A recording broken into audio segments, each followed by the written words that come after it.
Ooh, it's so pretty.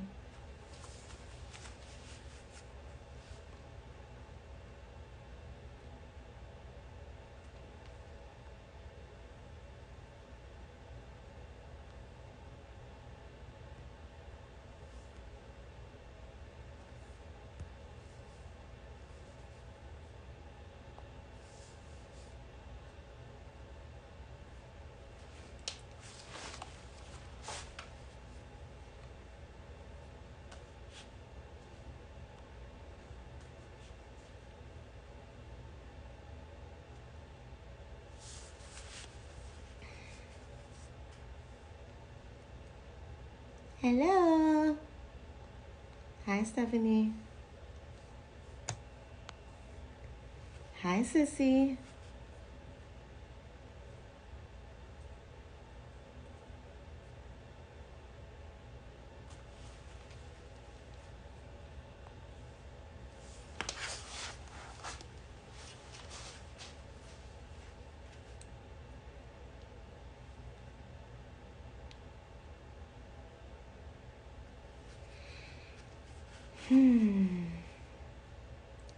I haven't said anything yet. Can you hear me now?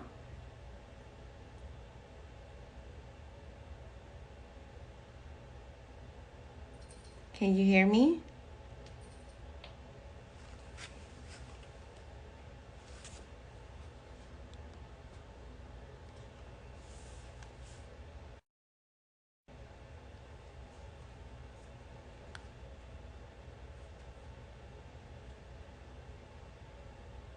Okay, good. You can hear me now. Great.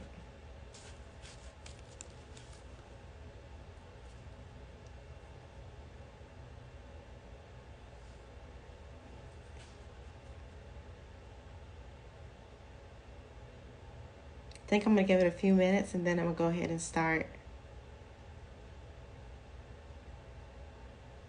Okay, guys.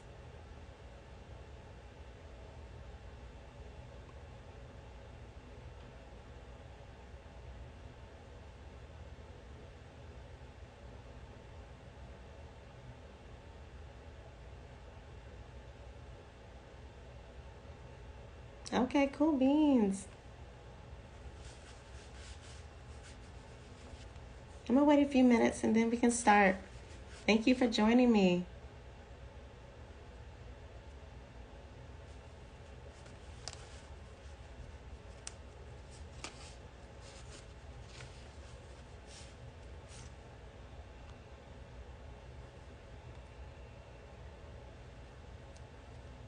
Good afternoon. I was going to say good morning. I'm so used to doing classes and things in the morning. This is clearly the afternoon now. It's noon.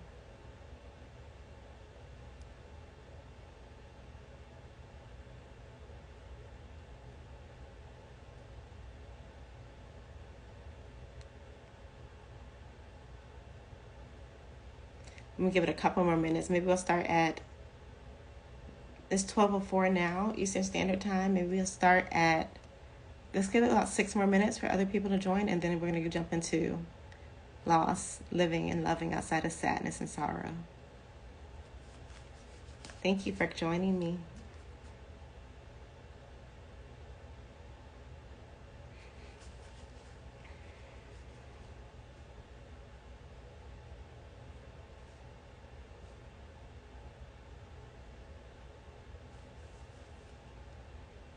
So if anybody needs to go get a water break, a refreshment break, a potty break, anything you need to do, go ahead and do that. And then 12:10, I'm going to start. Some people are having difficulties connecting.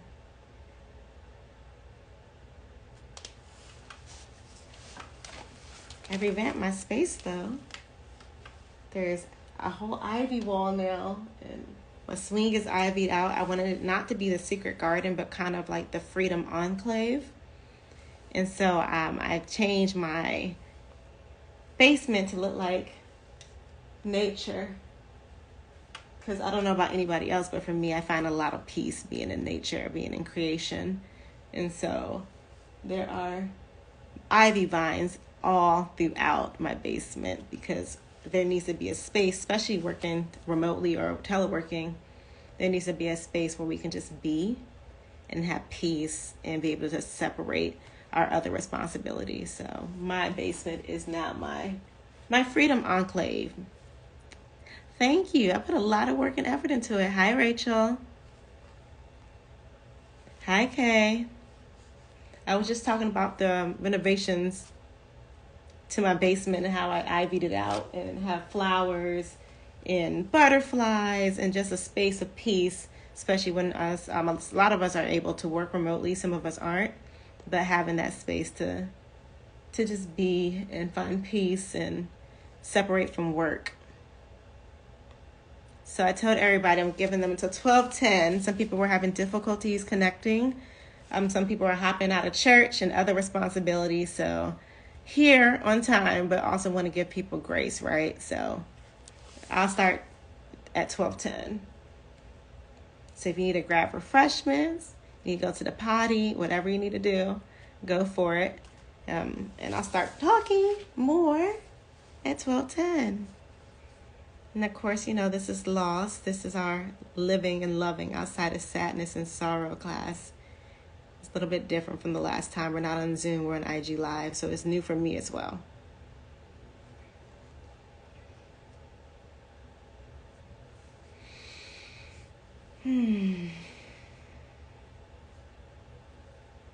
For those who are still on, make sure you breathe. Find the opportunity to breathe, really breathe, like from the bottom of your soul into your lungs. Hold it. Let the oxygen, let the air, the breath of life permeate throughout your body, and then release slowly. Oxygen to the brain is like a beautiful elevation. So make sure you are conscious and cognizant of your breathing as we sit in the class. And we got 3 more minutes, and then I'm going to hop into it.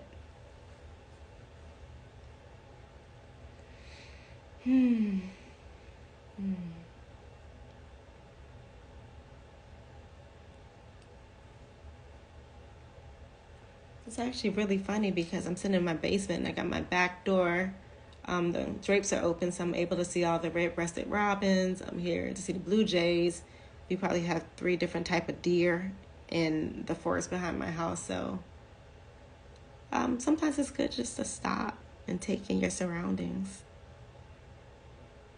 The beauty of creation.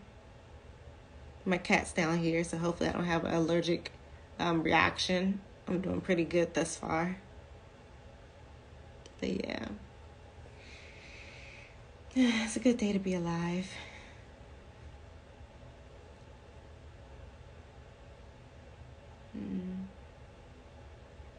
Grace and gratitude. I got my sage and my frankincense and myrrh burning so I can make sure the space is clean. I do it regularly, but you know, especially before you want to share and give, you want to make sure that your space, your mind, your aura is cleansed, and that you're feeling light and not heavy. Because a lot of times when you're doing support work especially, it gets challenging and you can get very heavy very quickly. And so clearing that space, clearing your mind, being intentional about your breathing is very, very important.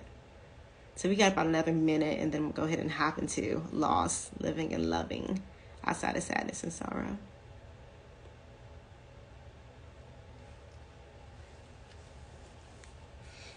Whew. I didn't realize the clocks were springing forward until like the last minute this morning. And it wasn't the greatest because I stayed up later than I intended to last night. And so I'm like, oh, it's not that bad. And then I woke up and was like, oh, it is that bad. I think I went to bed around 3:30 something. And then woke up at 6 something.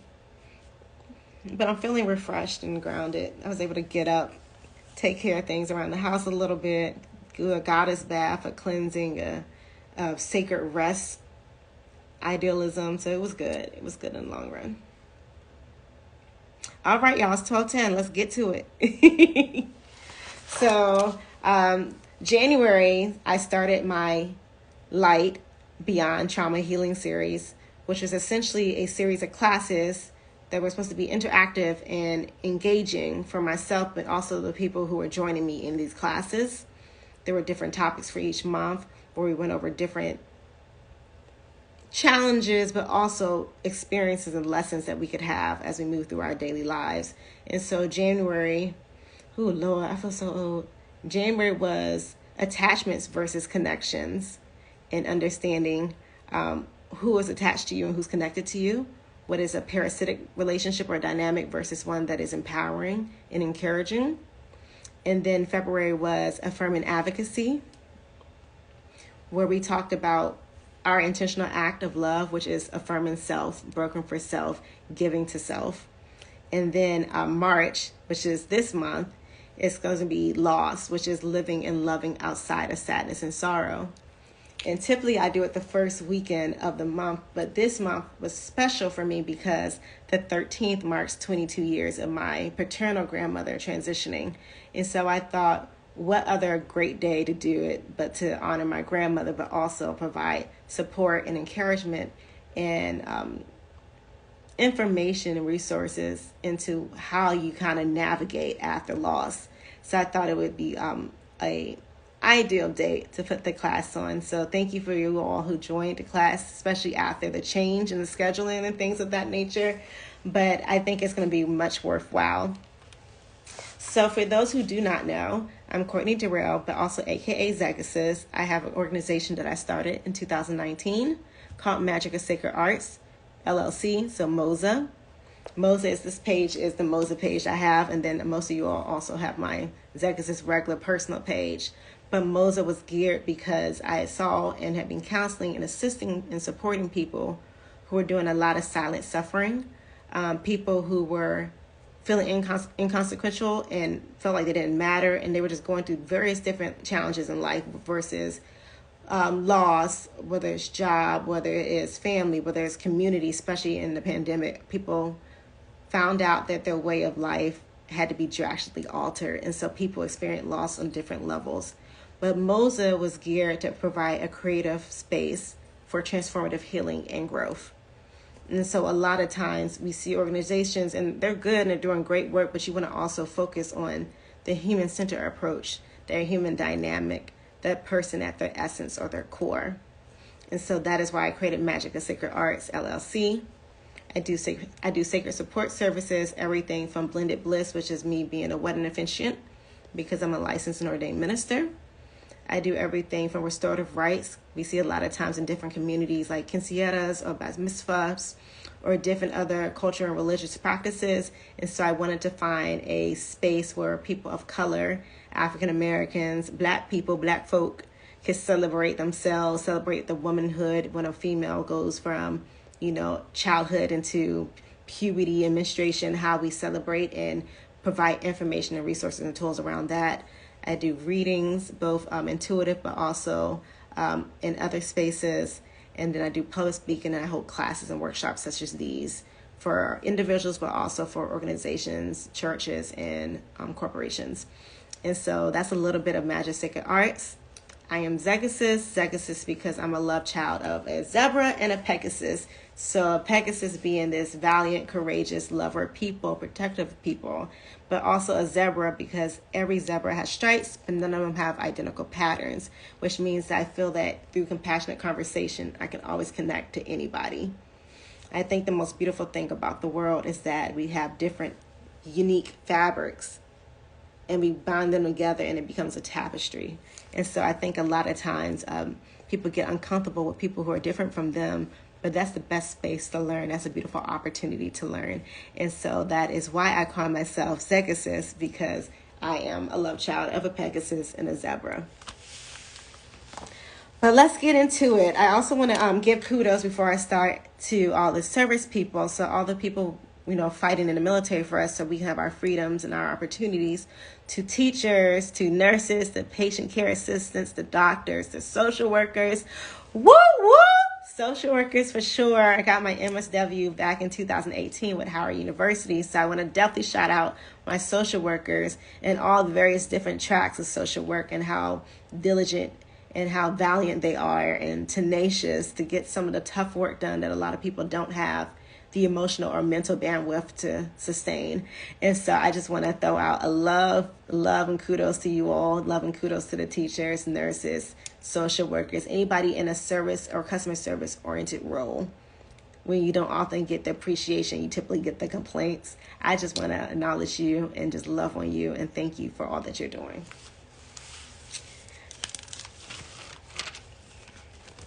So loss, living and loving outside of sadness and sorrow.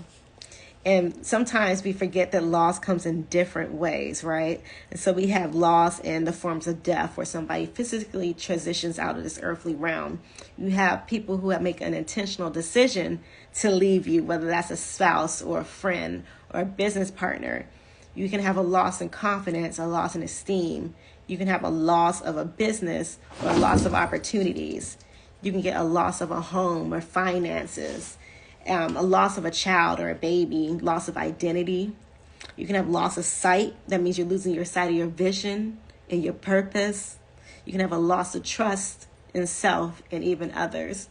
And so when we talk about loss comes in different, very, very different ways for individual people. And people can be in the same family and experience loss, whether it's a home, finances, whether the parents get divorced, whether you're getting divorced. Everybody experiences loss in different ways, but it's always felt. So whether it's expected or unexpected, loss is always felt. So for this class, I wanted to focus on, in particular, death. So physically transitioning out, but also like the intentional choice that people have when they leave you. And then like the loss of identity, loss of vision, loss of purpose. So I'm not going to go through all the various different losses, but I want to touch on the top ones that people typically have challenge of navigating. So I will say, as far as death, whether it's unexpected, so sudden, or expected, so the person's in hospice, the person's been on dialysis for an extended period of time, and you know kind of like they're sick and their health is declining, it is still felt. And for me, my maternal grandmother passed away in 2017. And a lot of times we don't incorporate the gifts or the healing modalities we have or the experience or knowledge we have. Sometimes we kind of snuff that out because it's hard to speak to something, especially if it's personal. So in November of 2016, my family has a family business in Tidewater, Virginia, and we had a gala to commemorate, I think it was 50 years of being in business. One of the only African-American plumbing, heating, and oil companies in the United States. And so we celebrated at the gala. I see my maternal grandmother and I go,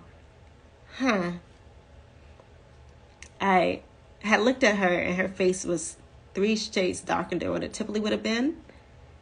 And I just felt that knowing, that understanding, like, okay, grandma's not going to be here much longer than this. And I had to find a way to talk to my mother and go, mommy, you need to mentally, spiritually, emotionally prepare yourself because grandma might be transitioning sooner than we think. That was November 2016. The beautiful thing about God, the beautiful thing about life is that in May of 2017, I was able to be with my grandmother on Mother's Day, sitting in the front pew of her church, cackling and making jokes under that big brim hat. Like we were going in. It was great. But the understanding was that I'm making memories. I am holding on to love. I'm holding on to her eyes, her hands, her being, her essence.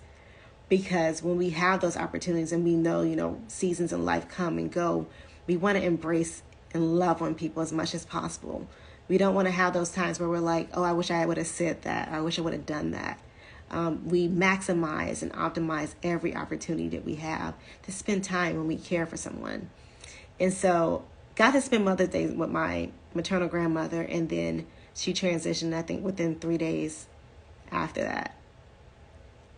And though she was, healthy, and though it wasn't expected on a higher level, I felt it, and when I found out, I was able to resolve what we typically do, that rumination, and then those stages of grief and stages of mourning. I was able to resolve that and go, you know what, I'm grateful just for the opportunity that I had with my grandmother. So I say, how do we recover from death of someone we love? And when I looked up the definition of recover, it says return to a normal state. Normal, because that's subjective, right? Return to a normal state of health, mind, or strength, to regain or secure, to extract, so take your joy back. You're able to grieve, you're able to mourn, and still know that there's inner joy, there's inner peace. Even when you might be feeling tumultuous, you still have the opportunity to recover your laughter, to recover your light, even when the days and nights seem dark. And so I said, we cannot get or bring them back, the people we love, but we can live their legacy in the best to our ability. So when my paternal grandmother transitioned, when my maternal grandmother transitioned, when my paternal grandfather transitioned, I had friends and cousins and family members who I loved and adored who are no longer on this physical plane. I take the opportunity, especially when I'm feeling sad, to rewire some of my feelings and go, you know what? I'm sad and I'm owning that and I'm validating my feelings, but I'm also living their legacy. So everything that they instilled in me, everything they poured into me, everything they poured into you, everything that they instilled in you, you have the intentional decision to walk in that legacy, to grow that legacy, to be that legacy.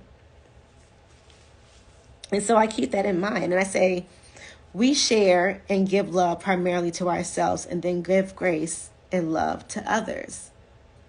So as we're navigating loss, as we're trying to identify how we can live and love outside of sadness and sorrow, give yourself grace. Give yourself compassion. So often, I have family members who I know for a fact go into straight Nazi mode when the grief happens, when a death happens, when loss happens, because they're like, I have to execute. I have to execute. It's tunnel vision. I have to execute. I don't have time to sit. I don't have time to cry. Your tears are not indicative of your strength. And your tears, and I share with people, your tears are like anointing oil. You can take the tears from your eyes and bless your forehead, bless your third eye, bless your being. And just sit in that anointing, because tears are releasing and they're healthy. And so I say, give care, give love, give grace, primarily to yourself and then others. And you know, when you sit on a plane, they talk about the oxygen mask. Don't get the oxygen mask to that 4-year-old who's been driving you crazy for the last 2 weeks. I mean, you are going to eventually, but you're supposed to take care of yourself first.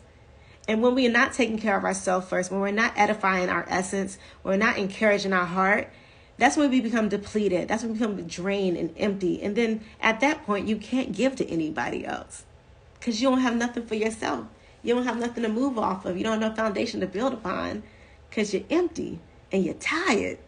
Not tired, you tired. And so sometimes when we're giving ourselves grace and compassion, it's okay also to take sacred rest.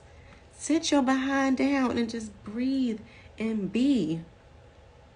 Because once you sit down and you take that sacred rest, you'll have all type of epiphanies and revelations coming to you. You'll find different ways, different healing modalities to work through, to assist others with. And so primarily, when you're going through loss of any stage or form, give yourself grace, give yourself compassion. It's so very necessary. What you're not supposed to do. And I wrote this down. I got some notes for y'all. What you're not supposed to do. I hope y'all have a pen and paper. I just meant to tell y'all that. Pen, paper, a cell phone, or whatever, so you can take notes, write down what I'm saying, because this stuff is going to be useful for you, whether it's in the near future, now, or down the road. It's going to be useful for you. So what you are not supposed to do when you're engaging with someone, what they're not supposed to do when you are going through loss and engaging with you, is say, oh, God had another reason, or God needed that angel, or baby, they're singing God's choir now. Or it happened for a reason. Oh, it was their time. Like they know what time it was. I tell people often, if you don't know how to encourage someone, you need to shut your mouth. And people get offended, but sometimes you have to tell people to shut their mouths. Don't speak on something that you're not called to speak to. And so when you're helping and when you're trying to help and trying to support someone through loss, whether it's death through the physical plane, whether it is loss of relationship, of a child, of an opportunity, of a marriage, whatever it is, keep your mouth shut if you were not called to do that. Just don't do it. Try to be encouraging, trying to make sure that you're speaking at the appropriate time. And then one of the best things you can do for people when they're experiencing loss is the gift of presence. And I know it's kind of hard during the pandemic. Everybody has their different views on vaccination, booster shots, mask, no mask. But the gift of presence is such a beautiful support tool. Because that way you avoid putting your foot in your mouth and speaking on something that you don't got no business speaking on. Come on now. No one wants to hear, oh, well, God got it. Thank you. I'm aware. But when someone is experiencing loss, you just have to be very mindful and cognizant of what you say. Once you say something, you don't know what kind of weight that holds with somebody. You don't know what kind of definition that holds with somebody. So just keep your mouth shut. Unless you're actually called to encourage and be, and you know that person. Come to the understanding that most people forget about someone else's loss after 2 weeks or less. People will go to a funeral, a celebration of life. They will bring all type of food, some who can cook, some who can't cook, but they'll bring food, especially in the Black community. They bring food or cook for them. And then 2 weeks later, would have forgot all about the person. And it's very not opportunistic, but it's very easy, I should say. It's very easy to support someone during a celebration of life, the wake, the funeral, the repast, because that's where it's very valid and in the front of your mind. But no more than 2 weeks after that, it's almost like everything's been forgotten. And that person is still very much experiencing that loss, and it's still very fresh. Imagine someone who's been married for 25 years, 35 years, 50 years, however long, and they lose their partner. That is the understanding that my pattern, my way of life has been forever altered. So being sensitive. And even if it's somebody experiencing a separation or a divorce, once you lose access to a person, it doesn't matter if they were dead in the ground or across the street from you, you don't have access to them anymore, and that is a loss. So when you're talking with people, when you're trying to support people, when you're trying to encourage people, when people are trying to encourage you, keep in mind that they're experiencing loss on multiple different levels. There's a private grieving and mourning, and then there's the public grieving and mourning. And I was sharing that recently to somebody. They were talking about like the cheating aspect. And that can be a loss when you find out when your partner's cheating. And it's a different reaction you might have when it's in private than when it's on a public platform. When people know. So now you got to react for yourself. And then sometimes you feel like you have to react for others. Keep in mind, loss is on so many different levels. Be sensitive. If someone has lost a child or a miscarriage, children are not goldfish. They're not goldfish. Please don't tell somebody, oh, you can always have another child. Or it just wasn't, that's the baby's time now. Baby, shut up. Shut up. And I say it with love. Shut up. Like, don't say that to nobody. Because what you're doing is causing a deeper wound because you're not being mindful that despite your experience or your thoughts or your mindset, this person, whether their child was birthed or not, is experiencing loss. And a lot of times when women have miscarriages or have stillborns, then there's that opportunity to doubt yourself, doubt your body, doubt your womanhood. And so when we are leaning in on our sisters and we're loving on each other, keep that in mind. Be kind. Be warm. And I saw somebody say it in the chat. Being supportive of someone does not require words. When you've gone through enough almost death experiences, when you've gone through enough loss, you realize that life is so precious. So precious. and that every moment is a gift. So sometimes, yes, our presence is a gift. And I got my shirt on, but did you die? I love this shirt because it's a reminder for me with my various different experiences to keep the right mind frame and right mindset. But I'll speak a little bit to that a little bit later. If you do not know what to say, just stay quiet. And if you feel led by the Spirit to comfort someone, use your discernment, use your critical thinking skills, and make sure you're coming with the right spirit. Don't speak from your ego. Don't be like, oh, because I had a miscarriage when I was 27 and you're having a miscarriage now, I can relate to you. Because sometimes that's not the case. So a lot of times what I hear in counseling and social work spheres, we don't want to say, oh, I understand. Because you don't. I can imagine. I can empathize. I can sympathize. But don't make that person's experience, don't project and make that your experience. Because it's unique and it's different for every single person, right? So it's not an opportunity when you're experiencing loss of any form. It's not an opportunity for you to start doubting yourself, tearing yourself down, condemning yourself, especially for things that were out of your control. It doesn't benefit you. And so sometimes I tell people, like, and how has that served you?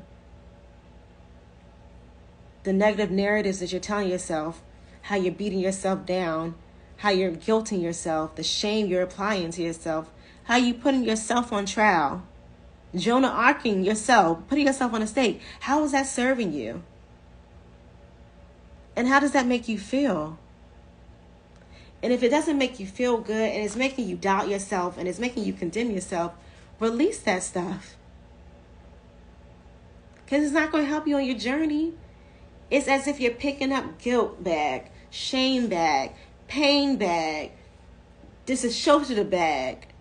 And you're still trying to walk this journey and you're just burdening yourself with more weight and weight and weight.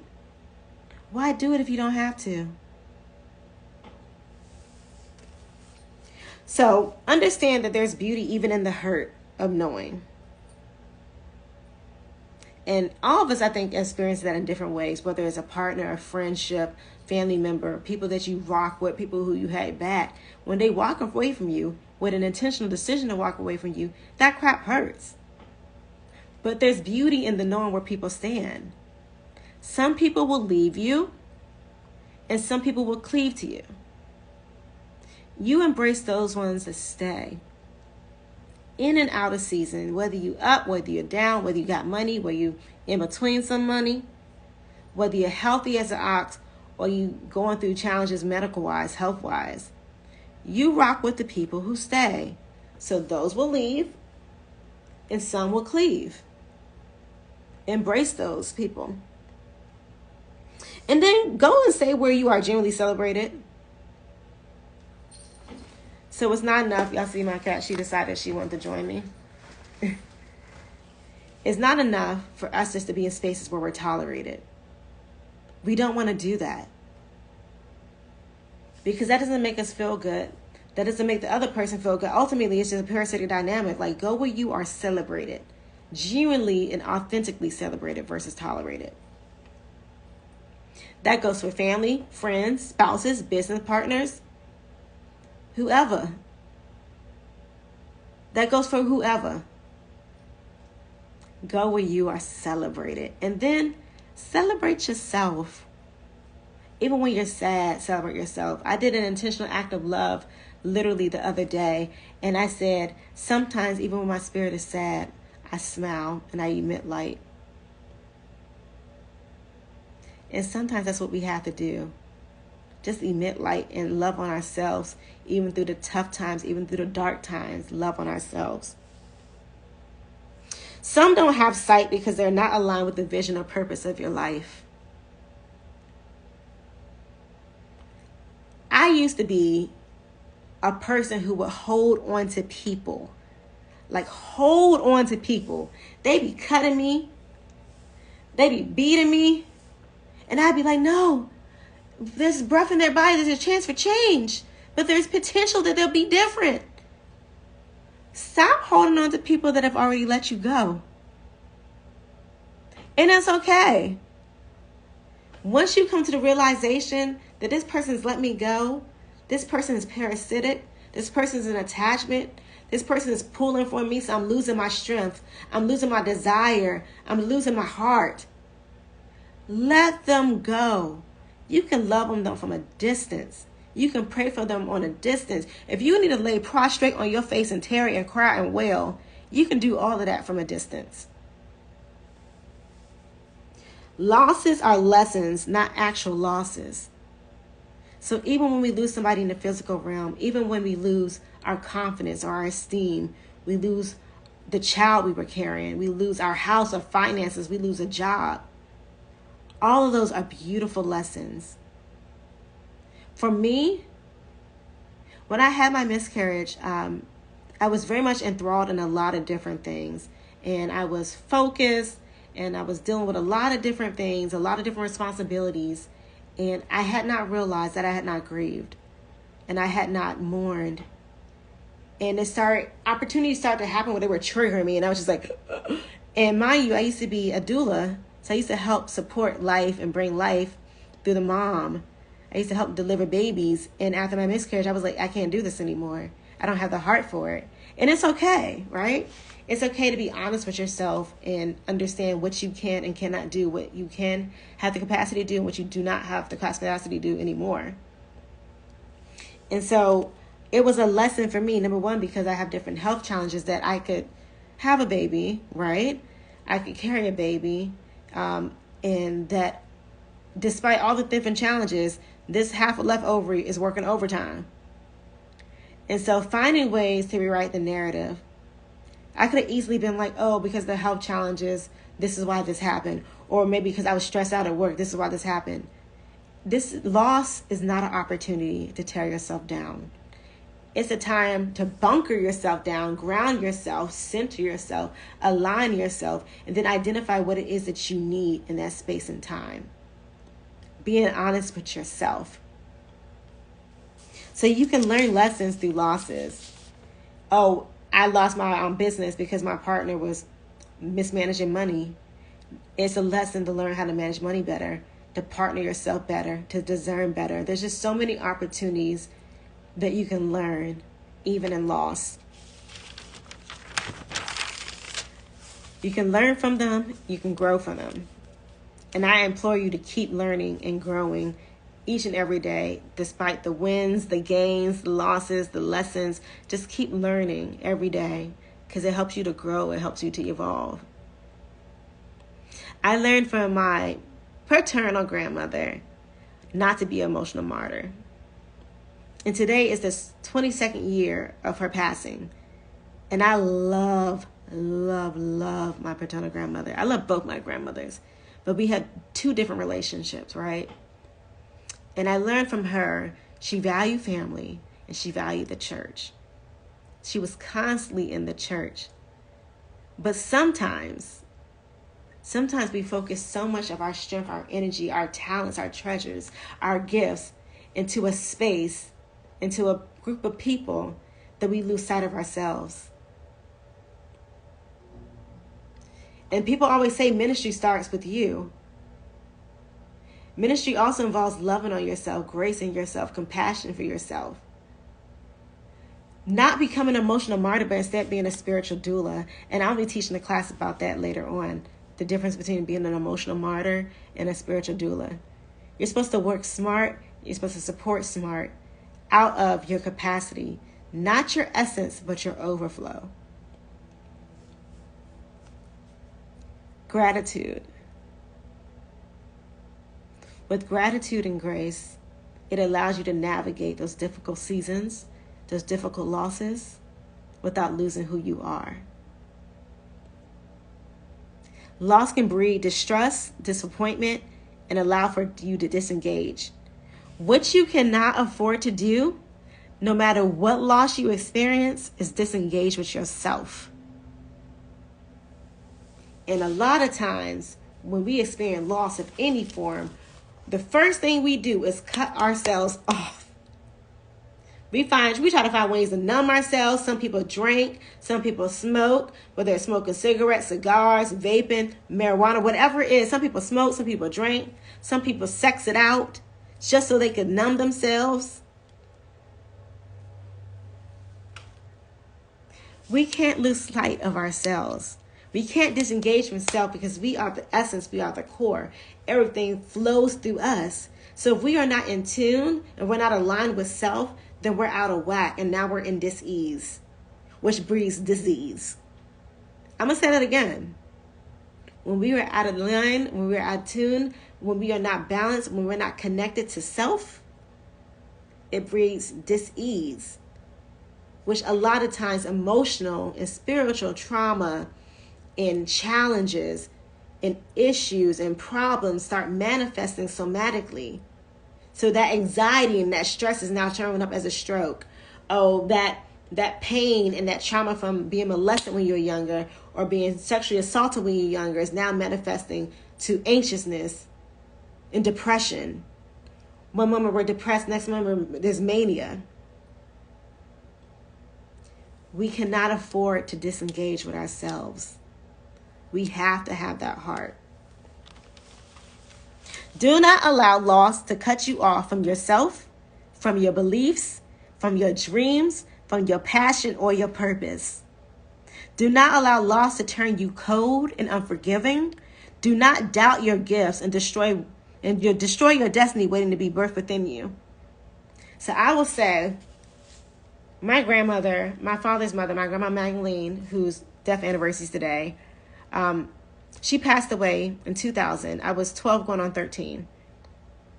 And I had a dream not too long before that. And we were at my family's church. My grandmother had suffered a stroke, so she was permanently in a wheelchair. She could only use her left side, which was wonderful because she was left-handed. But in my dream, she's in a wheelchair and a purple top and a long black skirt. And she's getting pushed down the middle aisle of the church. And halfway down, she miraculously gets up and she's spinning in a beautiful white dress. And at the age of 12, I go, oh my gosh, thank you, Lord. My grandma's going to be healed. She's been serving you diligently all her life. She spent most of her life inside the church. God is going to heal her miraculously. Oh, thank you, Lord. And he did. God did. He, she, they, God did. But not in the way I expected. So my grandmother transitioned out the physical realm, and I did not know how to respond, how to react, how to wrap my mind around it. Because I'm like, wait, I had the dream. God, I'm assuming it was from you. You told me my grandmother would be healed. But sometimes healing comes in different forms. And there's a lot of different healing modalities. And so because my grandmother transitioned out the physical realm versus being physically healed here in the earthly realm, I started to doubt my gifts. And I started to doubt myself. And I got angry with God. I was pissed. Pissed because this is a woman who spent maybe 6 out of 7 days in the church, if not 7 days. Like, your humble and faithful servant. Like, if you was going to heal anybody, in my mind, it was like, it should have been her. But sometimes we don't know, and we don't have to know, and we don't necessarily need to know. A lot of times what happens and transpires is beyond what we can either fathom or imagine. And I realized retrospectively that my grandmother transitioning out of the physical realm versus being healed completely from her stroke might have been what she wanted. To go from being an able-bodied person all over the place, doing this, doing that, serving, giving here, and not being able to speak. She could only say, I like to say. That's the only phrase she could use. For 18 months, I think it was 18 months, I like to say. So she had lost her ability to speak and use her words. My grandmother went back to school at a later age, went back and got her master's, went back and got her... Like, my grandmother was a speaker of wisdom and love and encouragement. And so for us, it was hard to lose her, but it was needed. She needed to be somewhere where she could be in her fullness. And I realized that retrospectively. So even when loss occurs, we're not to doubt ourselves. We're not to doubt the gifts that we were born with. We're not to doubt our purpose. We continue, despite loss, to birth the destiny, the seed that was planted within us. We are to birth it, even when it doesn't look like it, even when it doesn't feel like it, even when it doesn't sound like it. We believe and we don't doubt ourselves. Destiny, birth, is within you. Hold on to your dreams, hold on to your passion, your purpose, hold on to that business plan, that 501c3, your hope, your love, your heart for self and others. Allow even loss to embolden you. So there were times where I thought I had a job opportunity and it fell through, and I'm like, what? You didn't read my resume? What you mean?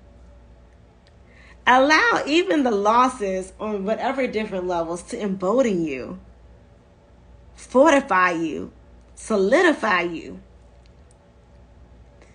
Losses can give you insight and awareness that you might not have had beforehand.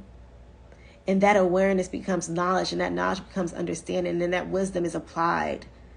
Principles applied to your life with that understanding. So when that happened in 2017, I almost lost my crap. Between my grandmother passing away, between my house being flooded and being, what's that called, displaced for 3 months. I stayed in a hotel in 2017. It was a lot going on. I was in grad school. It was a lot. I almost died. And when I almost died, I dealt with survivor's guilt. So we talk about loss of self and loss of esteem. I didn't understand why I was still here. I didn't understand my purpose of still being here, why God allowed me to still be here. Because my mama had friends who had lost their children to like one blood clot. And because the medicine I was given to help with my medical conditions, I had blood clots in my right leg, blood clots in both my lungs, and blood clots in my heart. I was having a blood clot party and had no idea. I just knew I was tired. It was kind of hard for me to breathe. And so when I got to the hospital and, hooked up all this stuff, all these different tests, all the diagnostic stuff, the doctor, this Indian doctor, I love him to pieces, so I have a picture of him. He does the EKG over the thing with my heart, and he's like, there's no strain on your heart. He's like, whatever God has for you to do is flowing through your heart, so don't shut it off. And life, losses, relationship, challenges with people make it easy for you to want to shut your heart off. But sometimes, most times, all the times, that's not what you need to do. You can't shut your heart off because first, you need your own heart, right? And I'm not even talking about like the physical heart beating within your body. Like you need your heart, you need your love, you need your passion. Because that would motivate you to keep moving forward. That would motivate you to keep holding on. That heart. And so no matter what happens, whether it's a relationship, whether it's challenges, whether it's loss, whether it is people doubting you, you doubting yourself, hold on to your heart.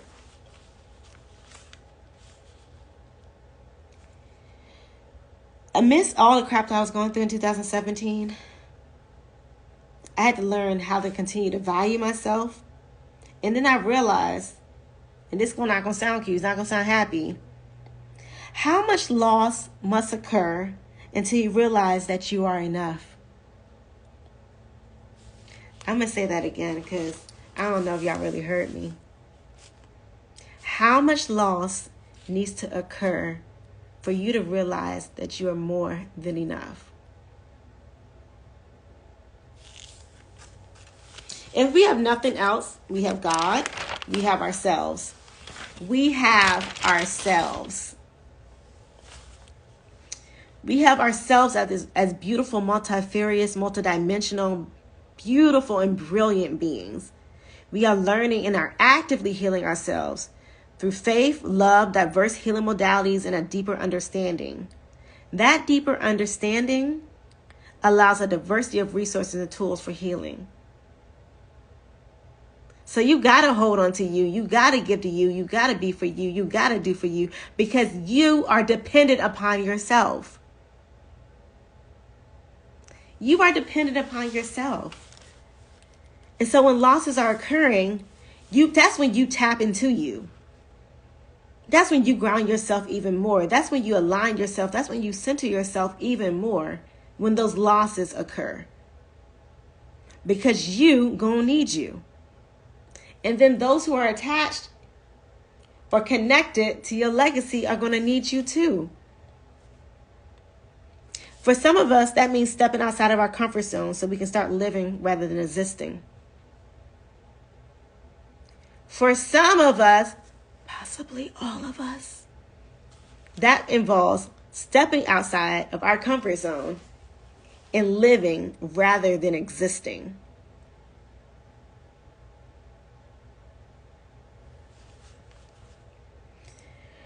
For some of us, that means forgiving that person who never apologized. We are forgiving that person who hurt us, wronged us, rejected, or abandoned us. And it's not for them, it's for us.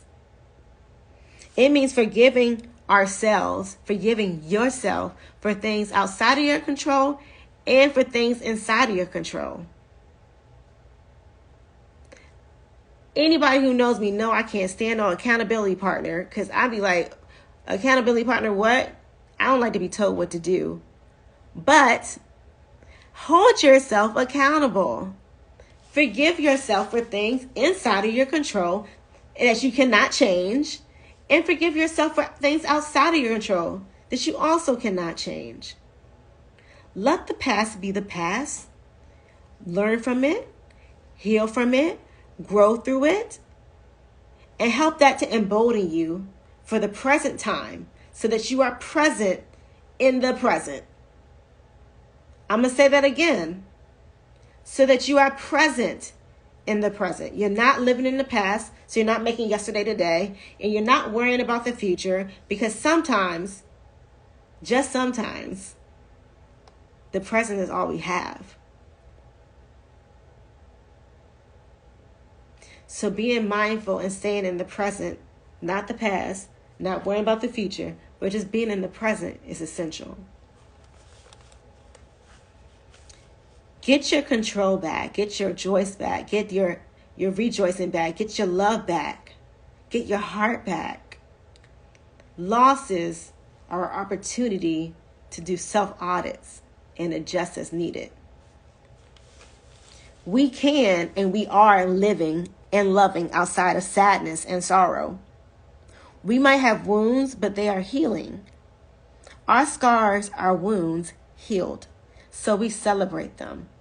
That means you battle tested. That means you're a warrior. That means this loss occurred and that caused a deep wound, but I'm actively using ointments of love and joy and understanding to permeate throughout that wound so it doesn't fester and make me sick. It means I'm taking charge of my healing, and healing is not linear, and y'all hear me say it constantly. It isn't, and healing is unique for everybody. Be mindful that the scars are lessons learned. The scars are a testament to our strength, our tenacity, and our will. We are writing our own stories, and we are writing them from an informed perspective. It is our choice and our power that drives us to live and love outside of sadness and sorrow. That doesn't mean it doesn't hurt. It doesn't mean that it doesn't feel bad, that we're not pained, that we're not in distress at times.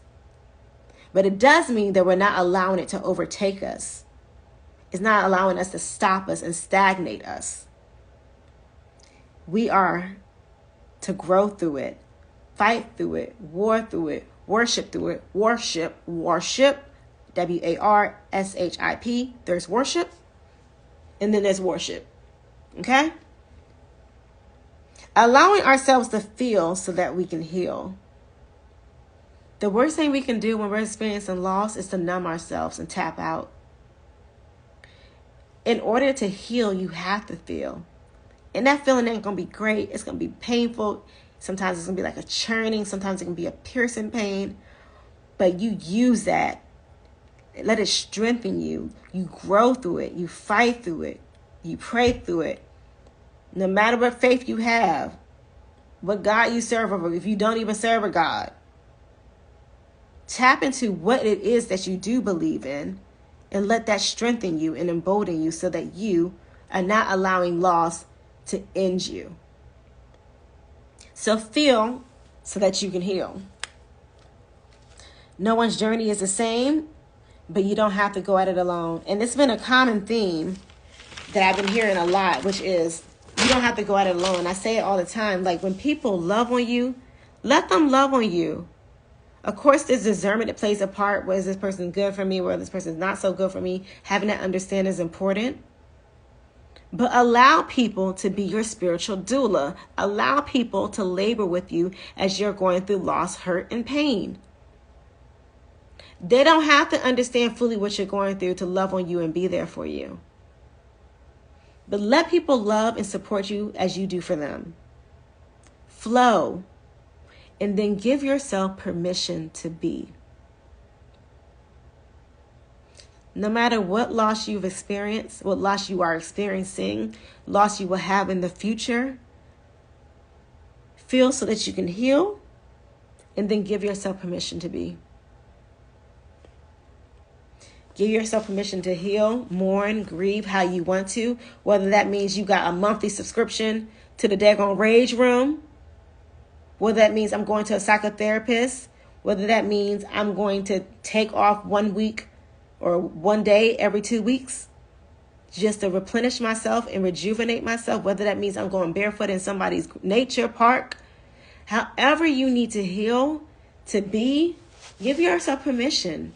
Don't wait for anybody to validate who you are, how you're feeling, what you're going through.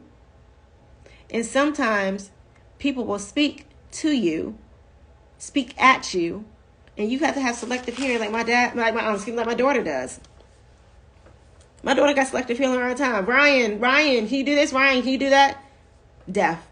Helen Keller. Can't see, can't hear. Sometimes you're going to have to Helen Keller people to protect your peace, to protect your space, to protect your mind, protect your heart when you're going through loss, when you're experiencing challenges. Use it. Helen Keller people sometimes. Give yourself permission to be. So I have a mantra for you all, and hopefully you guys can write it down or record it. I know y'all can't hear what you all are saying, but the mantra goes, I am that I am. And when you're saying this mantra, I want you to say it with your whole throat. Your whole throat, your whole chest. Say it with your chest. I am that I am. I am because God is. I am one with God and God is everything. I am healing. I am growing. I am living. I am loving.